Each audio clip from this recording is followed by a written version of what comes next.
Nous allons voir ensemble comment utiliser une scie sauteuse.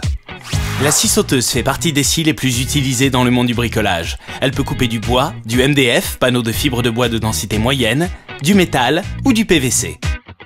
Le choix des lames devra être adapté à chaque matériau. Voici les différentes étapes à suivre.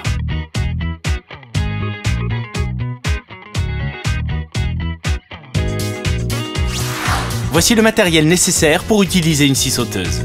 Un établi, un crayon de maçon ou un feutre, un masque de protection, des lunettes de protection, une rallonge électrique de 5 ou 10 mètres, un étau, des bâches de protection, une règle, un serre-joint et évidemment une scie sauteuse.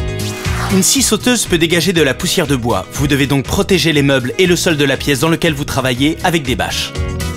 Vous devez également vous protéger les yeux avec des lunettes de protection et le visage avec un masque pour éviter les projections de poussière. Étape 1.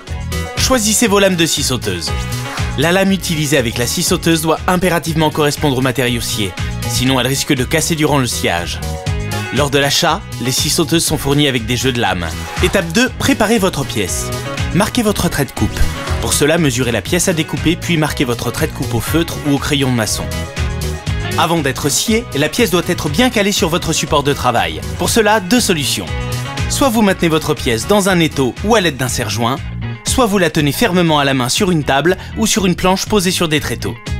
Étape 3. Découpez votre pièce. Placez la lame au centre du trait de coupe. Choisissez la vitesse minimale si vous n'êtes pas habitué à vous servir de ce type d'outil.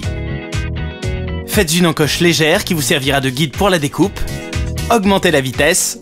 Découpez votre pièce en suivant le trait de découpe que vous avez marqué. Vous savez tout. Maintenant, c'est à vous de jouer. Sur Eureka.fr, vos questions sont entre de bonnes mains.